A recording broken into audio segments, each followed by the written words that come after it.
أعوذ بالله من الشيطان الرجيم بسم الله الرحمن الرحيم إن الحمد لله نحمده ونستعينه ونستغفره ونعوذ بالله من شرور أنفسنا ومن سيئات أعمالنا من يهده الله فلا مضل له ومن يضلله فلا هادي له وأشهد أن لا إله إلا الله وحده لا شريك له وأشهد أن محمدا عبده ورسوله أما بعد رب اشرح لي صدري ويسر لي أمري واحلل عقدة من لساني يفقهوا قولي. அல்லாஹ்வின் நல்லடியார்கள் அனைவரின் மீதும் அல்லாஹ்வின் சாந்தியும் சமாதானமும் என்றென்றும் எப்போதும் நிலவட்டுமாக.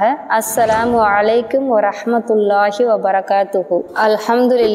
இறைவன் அப்து அப்படிங்கிற உயர் பதவியை நம்மளுக்கு கொடுத்து அதுல பணிபுரியறதுக்காக இந்த உலக வாழ்க்கையை நம்மளுக்கு கொடுத்துருக்கான் அப்படின்னு நம்ம பார்த்தோம். அடுத்ததா ஏன் நம்மளுடைய செயல்கள் எல்லாமே அவனுடைய பொருத்தத்தை நாடியே இருக்கணும், அதற்கான காரணம் என்ன அப்படிங்கிறதையும் பார்த்தோம். இப்போ எப்படி அவனுடைய பொருத்தத்தை நாடுற மாதிரி நம்மளுடைய காரியங்களை அமைக்க முடியும், எப்படி நம்ம செய்யற காரியங்கள் எல்லாமே வணக்க வழிபாடுகளா இருக்க முடியும் அப்படிங்கிறத இன்ஷா அல்லாஹ் பார்க்கலாம். இஸ்லாத்துல இருக்கிற வணக்க முறைகளான தொழுகை, நோன்பு, ஜக்காத்து, ஹஜ்ஜு இது எல்லாமே இறைவனால மக்களுக்கு கட்டாயப்படுத்தப்பட்ட வணக்க வழிமுறைகள் அப்படின்னும், ஒரு முஸ்லீம் இதையெல்லாம் செய்வது அவன் மீது கட்டாயமாக்கப்பட்டிருக்கு அப்படிங்கிற விஷயமும் மாற்று மத சகோதரர்களுக்கு கூட தெரியும். ஆனா இஸ்லாத்திலேயே பிறந்த மக்களிலும் பெரும்பாலானவர் இதே நிலைமையில இருக்கிறது தான் வருத்தத்துக்குரிய விஷயமா இருக்கு. ஏன்னா வணக்க வழிமுறைகள்னு இறைவன் சொல்றது எதை எதெல்லாம் குறிக்கும் அப்படிங்கிறதே இஸ்லாத்துல பிறந்த மக்களுக்குமே இன்னும் முழுசா தெரியல.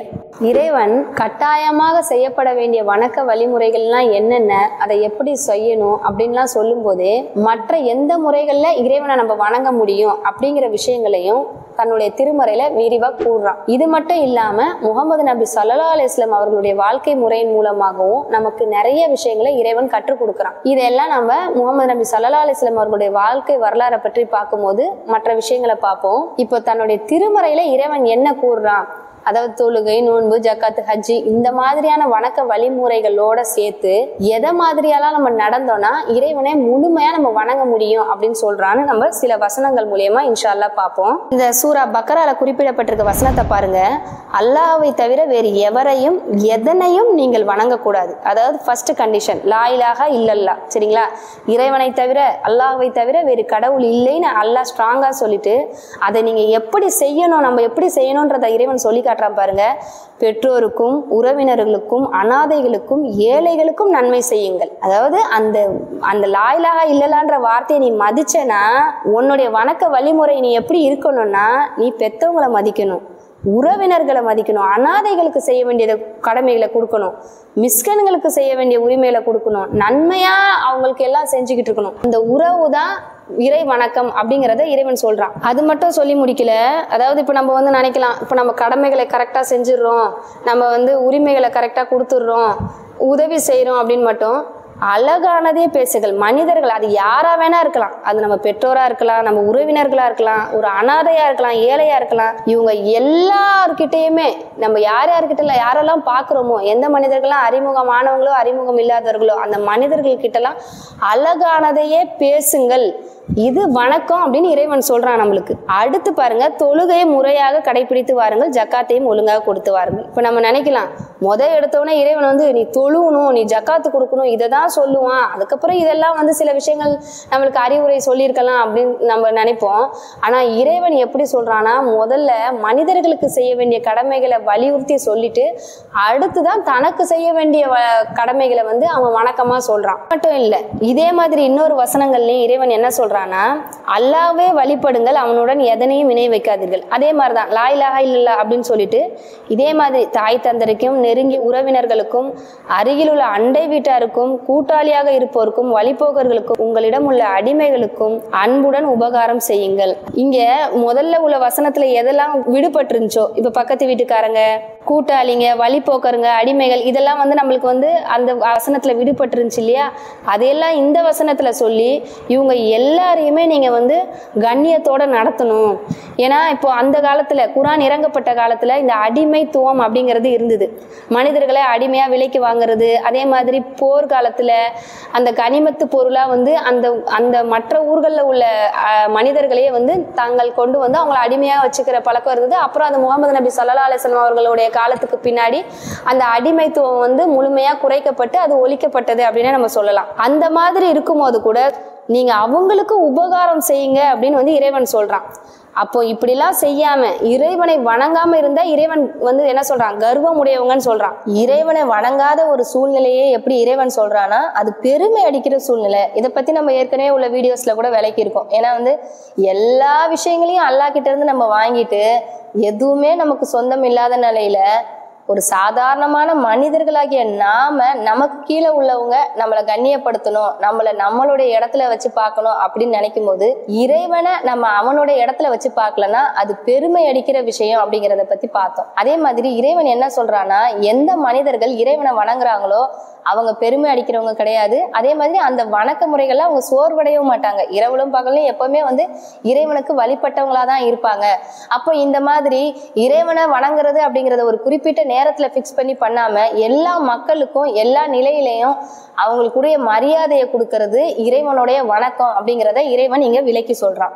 இன்னும் இறைவன் தன்னுடைய அடியார்களை பத்தி பேசும்போது அந்த அடியார்கள் எப்படி இருப்பாங்க அப்படின்னு இறைவன் சொல்றான் பாருங்க. நம்ம என்ன நினைச்சிட்டு இருப்போம், வணக்க வழிபாடுகள்லயே இருப்பாங்க, குரான் ஓதிக்கிட்டே இருப்பாங்க, ஜக்காத் கொடுத்துட்டே இருப்பாங்க, அந்த மாதிரி இறைவன் சொல்லுவான்னு நினைச்சா இறைவன் அவங்களுக்கு எப்படி ஒரு வரையறையை கொடுக்குறான்னா அர் ரஹ்மானுடைய அடியார்கள் அவங்க யாருன்னா அவங்க தான் பூமியில் பணிவுடன் நடப்பவர்கள். அதாவது இறைவன் எப்படி சொல்றான் பாருங்க, எனக்கு கட்டுப்பட்டு இருப்பவங்க எப்பவுமே என்னை வணங்கிட்டு இருக்கவங்க அப்படின்னு இறைவன் சொல்லல. பூமியில் உள்ள மனிதர்கள்கிட்ட பணிவுடன் இருப்பாங்க, மரியாதையோட இருப்பாங்க, இவங்க தான் என்னுடைய அடியார்கள் அப்படின்னு சொல்லும் போதே இறைவன் எதையெல்லாம் வணக்கம் அப்படிங்கறதுக்காக மேன்மைப்படுத்துறான் அப்படிங்கிறது நம்மளுக்கு நல்லா இதுல இருந்து புரிய வருது. அது மட்டும் இல்லாம அவங்க கிட்ட யாராவது சாதாரணமா பேச, அதாவது மூடர்கள் வந்து தேவையில்லாத பிரச்சனைகள்ல ஈடுபட்டா கூட அவங்க வந்து சலாம் சொல்லி அதுல இருந்து வெளியே ஆகிடுவாங்களாம்.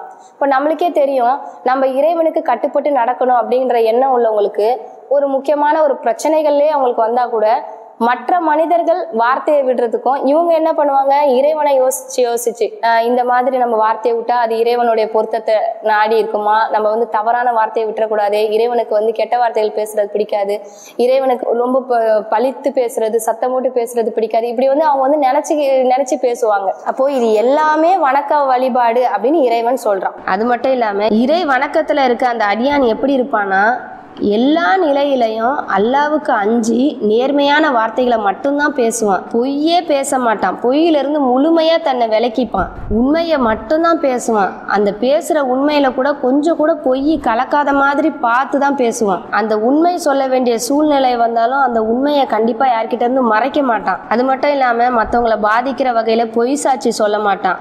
வீணான காரியம் ஏதாவது நடந்ததுன்னா அந்த காரியத்தை விட்டு அவன் தானா ஒதுங்கிப்பான். அது மட்டும் இல்லாம தான் செய்யாத ஒண்ணு செஞ்சதா சொல்லி பெருமை அடிச்சுக்க மாட்டான். இந்த பழக்கம் நிறைய பேர்கிட்ட இருக்கு, நம்மளே பார்த்திருப்போம். செய்யாத விஷயங்கள் எல்லாம் தான் செஞ்சதா சொல்லி ரொம்ப பெருமைப்பட்டுப்பாங்க. இந்த மாதிரி விஷயம்லாம் இறைவனுக்கு பிடிக்காதது. இந்த மாதிரி இறைவனை வணங்கும் ஒரு அடியான் செய்ய மாட்டான் அப்படின்னு இறைவன் சொல்றான். அடியார்கள் மற்றவர்களை ஏமாத்தி என்னைக்கும் சாப்பிட மாட்டாங்க, அவங்க மற்றவங்களுக்கு அநியாயம் செய்ய மாட்டாங்க, மற்றவர்களுடைய சொத்துல ஊழல் செய்ய மாட்டாங்க, மற்றவர்களுடைய பொருட்களை கரெக்டா கொடுத்துருவாங்க, மற்றவர்களுக்கு நன்மையே செய்யக்கூடிய மக்களா அவங்க இருப்பாங்க, அநாத சொத்துக்களை அவங்களுக்கு சரியான முறையில ஒப்படைப்பாங்க, வாக்குறுதியை என்னைக்குமே நிறைவேற்றுவாங்க, அளவை சரியான முறையில அளந்து கொடுப்பாங்க, அதுல எந்த குறையும் வைக்க மாட்டாங்க.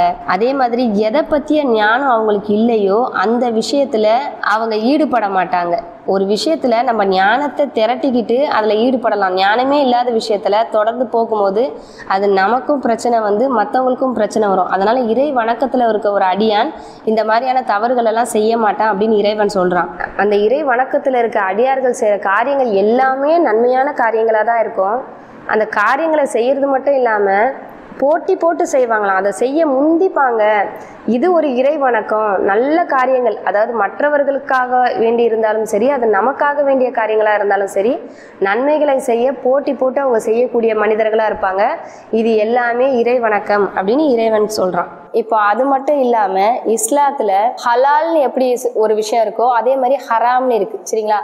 இப்போ ஹலாலுங்கிற விஷயம் இறைவனால அனுமதிக்கப்பட்டது. இப்போ சில விஷயங்கள் கட்டாயமாக்கப்பட்ட விஷயங்கள் நம்மளுக்கு தெரியும். தொழுகை நோன்பு மாதிரி சில விஷயங்கள் கட்டாயமாக்கப்பட்டிருக்கு. அதை தவிர மற்ற எல்லா விஷயங்களும் நம்மளுக்கு ஹலாலாக்கப்பட்டது தான். ஆனா சில குறிப்பிட்ட விஷயங்கள் இறைவனால ஹராமாக்கப்பட்டிருக்கு. இதெல்லாம் நம்ம பண்ணக்கூடாது அப்படின்னு இறைவன் தன்னுடைய திருமறையில சொல்றான். அதே மாதிரி நபிகள் நாயகம் ஸல்லல்லாஹு அலைஹி வஸல்லம் அவர்களுடைய வாழ்க்கை வழிமுறைகள் மூலமாவும் சில விஷயங்களை தெரிஞ்சுக்கலாம். அதுல 1-2 குறிப்பிட்ட சில விஷயங்களை இப்போ நம்ம சொல்றதா இருந்தா, இப்போ இறைவனுடைய பேர் குறிப்பிடாமல் வெட்டப்பட்ட பிராணிகளை நம்ம உண்ணக்கூடாது, ரத்தத்தை உண்ணக்கூடாது, பன்றி இறைச்சியை உண்ணக்கூடாது, விபச்சாரம் பண்ணக்கூடாது, வட்டி வாங்கக்கூடாது, தற்கொலை பண்ணக்கூடாது, கொலை செய்யக்கூடாது. இந்த மாதிரி இறைவன் வந்து இதெல்லாம் ஹராம் அப்படின்னு சொல்றான். போதைப் பொருட்களை பாவிக்க கூடாது, சூதாடக்கூடாது, இதெல்லாம் பண்ணா அவங்க முஸ்லீம் இல்ல, முஸ்லீம்கள் இப்படி பண்ண மாட்டாங்க அப்படின்ற கருத்தை இறைவன் வந்து சொல்றான். ஆனா இதெல்லாம் மக்கள் பின்பற்றாங்களா அப்படின்னு கேட்டா கேள்விக்குறிதான். ஏன்னா எப்படி வந்து நம்மளுக்கு கடமையாக்கப்பட்ட விஷயங்கள்ல நிறைய பேர் அதை ஃபாலோ பண்றது இல்லையோ, அதே மாதிரி பண்ணக்கூடாது அப்படிங்கிற விஷயத்திலயும் நிறைய பேர் ஃபாலோ பண்றது இல்லை அப்படிங்கறதுதான் உண்மை. இப்போ இந்த ஹராம்ங்கிற விஷயத்திலயும் இறைவன் வந்து நிறைய விஷயங்களை சின்ன சின்ன விஷயங்களை சேர்த்து சொல்றான் பாருங்க.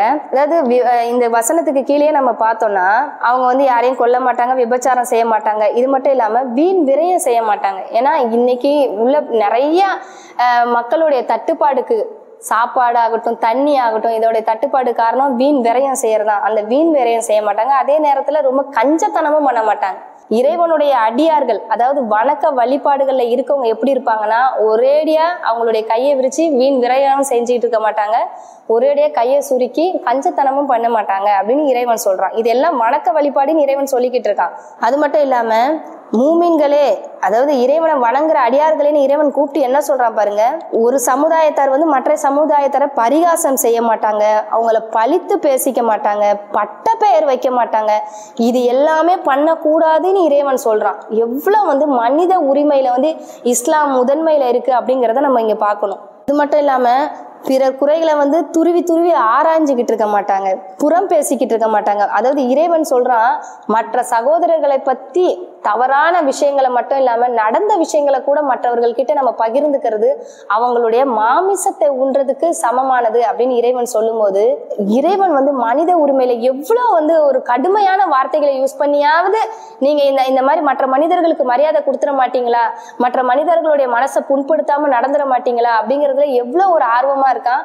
இதை இறை வணக்கம் அப்படின்னு சொல்லும் போது அந்த இறைவன் எப்படியாப்பட்ட கருணையாளன் அப்படின்னு நம்ம பார்க்கணும். இந்த இறைவனை வணங்குங்கள், அல்லாவை தவிர வேறு நாயன் இல்லை, அவனை தவிர வேற கடவுளே கிடையாதுன்னு சொல்லிட்டு இறைவன் என்ன செய்ய சொல்றான், அளவை முழுமையாக அளந்து கொடுங்க.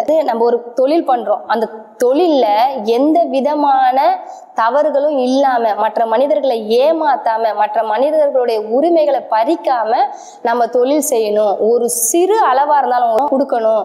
எவ்வளவு நம்மளால முடியுமோ அந்த அளவுக்கு நம்ம சரியா நடந்துக்க முயற்சி செய்யணும். நம்ம என்ன நினைப்போம்னா, இறைவன் வட்டி வாங்காம எந்த தொழிலையும் பார்க்க சொல்லியிருக்கான், நமக்கு தேவையானதை வாங்கிக்க சொல்லியிருக்கான், அது இறை வணக்கம், சரி ஓகே பண்ணுவோம். அதையே இறை வணக்கம்னு யாரும் கன்சிடர் பண்றது இல்லை. ஆனா இறைவன் நீங்க எப்படி சொல்றானா, ஒரு சிறு அளவு குறையாம மற்றவர்களுக்கு கொடுக்க வேண்டியதை கொடுங்க அப்படி சொல்லும் போது இறைவன் எந்த அளவுக்கு மனிதர்களுக்கு கொடுக்க வேண்டிய உரிமைகள்ல கரெக்டா இருக்கான் அப்படிங்கிறத பார்க்கணும். அதை வணக்கம்னு சொல்றான். அது மட்டும் இல்லாம இந்த பூமியில வந்து சீர்திருத்தம் செய்யுங்க, குழப்பத்தை ஏற்படுத்தாதீங்க. தேவையில்லாத பிரச்சனைகளை ஏற்படுத்துற மனிதர்கள் வந்து இறை வணக்கத்துல இல்ல. எந்த மனிதர்களால மற்ற மனிதர்களுக்கு நல்லது நடக்குதோ, சீர்திருத்தம் நடக்குதோ, அவர்கள் எல்லாமே இறை வணக்கத்துலதான் இருக்காங்க அப்படின்னு இறைவன் இங்க சொல்லி காட்டுறான். இஸ்லாத்துல இறை வணக்கம்ங்கிறது தனி மனித ஒழுக்கத்தை பேணுறதும், மற்ற மனிதர்களை புண்படுத்தாம நடந்துக்கிறதும், மற்ற மனிதர்களுடைய மானத்தை காக்கிறதும், அவர்களுக்கு கொடுக்க வேண்டிய உரிமைகளையும் கடமைகளையும் நம்ம சரியா பண்றதும் தான் அப்படிங்கிறது நம்மளுக்கு நல்லா தெரியுது. இது மட்டும் இல்லாம நம்ம செய்யற சமுதாய தொண்டுகள் எல்லாமே இறை வணக்கம் தான். இப்போ அந்த காலத்துலலாம் காஃபிர்களோட போராடி போர் புரிஞ்சு இறந்தவர்கள் வந்து ஷஹீது அப்படின்னு சொல்லப்பட்டாங்க. இப்ப இந்த காலத்துல நம்ம ஷஹீதாவது எப்படி? அப்போ மற்ற மனிதர்களுக்காக, மனித உரிமையை மீறும் மனிதர்களோட நம்ம போராடி அதுல நம்மளுக்கு மரணம் ஏற்பட்டா கூட நம்ம இறைவணங்கத்துல மிஞ்சின ஷஹீதா ஆயிடுவோம் அப்படிங்கிறத நம்ம புரிஞ்சிக்க முடியுது. அது மட்டும் இல்லாம நம்மளுடைய நஃப்ஸை எதிர்த்து போராடி, நமக்கு நிறைய கெட்ட பழக்கங்கள் இருக்கும், இறைவனுக்கு பிடிக்காத நிறைய செயல்கள் நம்ம கிட்ட இருக்கும், இதெல்லாம் நம்ம தூக்கி போடும்போது நம்ம ஜிஹாது பண்ற ஒரு நன்மையை நம்ம அடைய முடியும். அதாவது இறைவனுடைய வணக்கத்துல உச்சகட்டத்தை நம்மளால அடைய முடியும்.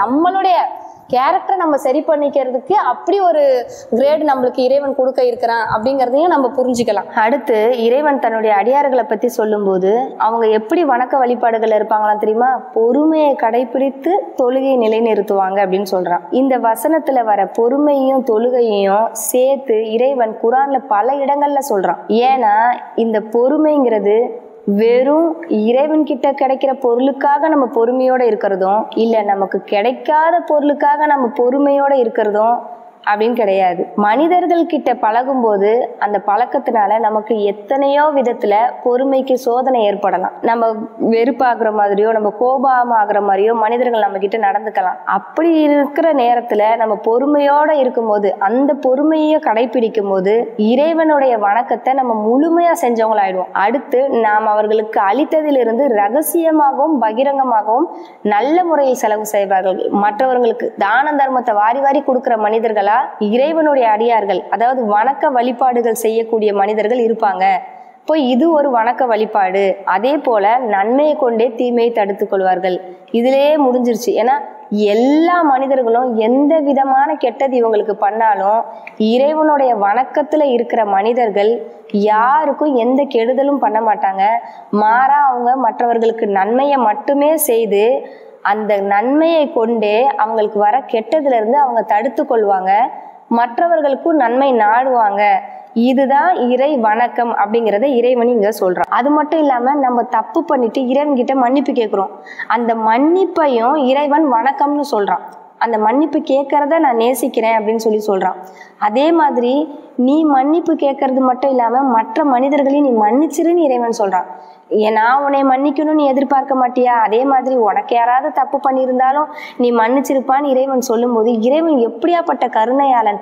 மற்ற மனிதர்களுடைய உணர்ச்சிகளை புரிஞ்சுக்கிறதுலையும் அவங்க உணர்ச்சிகளுக்கு மதிப்பு கொடுக்கறதுலையும் அதை தனக்கு செய்யற வணக்கமா இறைவன் எதிர்பார்க்கிறான் அப்படின்னு சொல்லும் போது இறைவன் எப்படிப்பட்ட கருணையாளனா இருக்கான். அது மட்டும் இல்லாம மற்ற மனிதர்களுக்கு ஒருத்தன் தீங்கு செஞ்சுட்டானா அந்த மனிதன் மன்னிக்கிற வரைக்கும் இறைவன் மன்னிக்க மாட்டேன்னு சொல்றான். அந்த மனிதன் கிட்ட போய் நம்ம மன்னிப்பு கேட்கணும். அதாவது இறைவன் கிட்ட கேட்கிற மன்னிப்பு ஒண்ணு, இறைவனுக்கும் நமக்கும் சம்பந்தமான விஷயங்கள்ல நம்ம எவ்வளவு குறைகள் வச்சிருப்போம், அதுக்காக நம்ம இறைவன் கிட்ட மன்னிப்பு கேட்கறது ஒண்ணு. ஆனா மனிதர்களுக்கு நம்ம தீங்கிழைக்கும் போது அந்த தீங்குக்கு அந்த மனிதன் நம்மளை மன்னிக்கணும், அவன் மனசு ஃப்ரீ ஆகணும், அப்பதான் நான் உன்னைய மன்னிப்பேன் அப்படின்னு சொல்ற கருணையாளன் இறைவன். இதுதான் வணக்கம் அப்படின்னு இறைவன் சொல்றான். அடுத்து முக்கியமான வணக்கம் என்னது? இறைவன் எதை கொடுத்தாலும் நம்ம நன்மைக்கு தான் அப்படின்னு ஏத்துக்கிறது. அதாவது இறைவனுடைய கதிரை நம்ம பொருந்திக்கிறது. அவன் என்ன கொடுத்தாலும் இதுல நம்மளுக்கு கெட்டது இருக்காது அப்படின்னு நினைக்கிறது. இப்போ எடுத்துக்காட்டுக்கு நம்ம பாலஸ்தீன மக்களை பார்க்கலாம். அவங்க எவ்வளவோ கஷ்டப்பட்டுக்கிட்டு இருக்காங்க.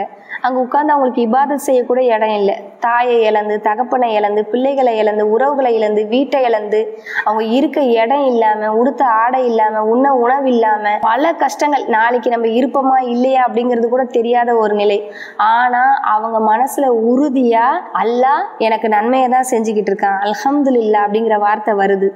இதுதான் இறை வணக்கம். இதுதான் இறை வணக்கத்தின் உச்சகட்டம். இப்ப நம்ம சொன்ன வசனங்கள் எல்லாமே ரொம்ப சொற்பமான அளவு தான். அது தனி மனித ஒழுக்கமாகட்டும் இல்ல மற்ற மனிதர்களுக்கு செய்யக்கூடிய கடமைகளாகட்டும், இதையெல்லாம் இறைவன் தனக்குரிய வணக்கங்களா சொல்ற வசனங்களாவே நிறைய வசனங்கள் இருக்கு. ஆனா அதெல்லாம் சொன்னா நம்மளுக்கு நேரமே பத்தாது. அந்த அளவுக்கு இறைவன் மற்ற மனிதர்களுக்கு செய்யக்கூடிய கடமைகளையும் நம்மளை திருத்திக்கக்கூடிய ஒழுங்குமுறைகளையும் தனக்கு செய்யற வணக்கமா இறைவன் சொல்லி காட்டுறான். இந்த இறை வணக்கத்துல நம்ம என்னென்ன மாறுதல்கள்லாம் செய்யணும், நம்ம என்னென்ன தவறுகள் செஞ்சுக்கிட்டு இருக்கோம், இதுல என்னென்ன கருத்து வேறுபாடுகள் இருக்கு, இதெல்லாம் நம்ம ரொம்ப தெளிவா தெரிஞ்சுக்க வேண்டி இருக்கு. அதனால இதோடைய தொடர்ச்சியை இன்ஷா அல்லாஹ் நம்ம அடுத்த வாரமும் கண்டிப்பா பார்க்கணும். இது ஏன்னா ஒரு உலக காரியங்கள்லயே நம்ம ஒரு விஷயத்துக்காக ஒரு இடத்துக்கு போறோம்னா அந்த விஷயத்துல நம்மளுக்கு முழுமையான அறிவு இருந்தாதான் அதை நம்ம கரெக்டா செய்வோம். ஒருவேளை நம்ம அந்த விஷயத்தை பத்திய நாலேஜ் இல்லாமையோ இல்ல அந்த விஷயத்தை விட்டுட்டு வேற விஷயத்த பார்த்துக்கிட்டு இருந்தாலோ மற்றவர்களோட பேச்சு எப்படி இருக்கும்? நீ என்ன விஷயத்த பார்க்க வந்தியோ அதை பாரு, அதை விட்டுட்டு வேற என்னென்னமே பார்த்துட்டு இருக்க அப்படின்னு மற்றவர்களே சொல்லுவாங்க. ஒரு கட்டத்துல நம்மளே அதை யோசிப்போம், நம்ம வந்தது இந்த விஷயத்துக்காக, இதை விட்டுட்டு நம்ம வேற விஷயத்த பார்த்து நம்மளுடைய நேரத்தை வீணாக்கிட்டு இருந்திருக்கோமே அப்படின்னு சொல்லி. அப்போ அதோடைய அறிவை நம்ம பெறுறதும் அதுல ஆர்வத்தை அதிகப்படுத்திக்கிறதும் நம்மளுக்கு கடமையாக்கப்பட்டிருக்கு. அதனால இதோடைய தொடர்ச்சியை இன்ஷா அல்லாஹ் அடுத்த வாரம் பார்க்கலாம். வாஹிர் தவானா அனில் ஹம்துலில்லாஹி ரப்பில் ஆலமீன். அஸ்ஸலாமு அலைக்கும் வரஹ்மத்துல்லாஹி வபரகாத்துஹு. கேள்வி நேரம். சூரா ராத் 13வது அத்தியாயத்தில் இருந்து இங்கு எந்த வசனம் குறிப்பிடப்பட்டுள்ளது? அதன் மூலம் நீங்கள் என்ன அறிந்து கொண்டீர்கள்?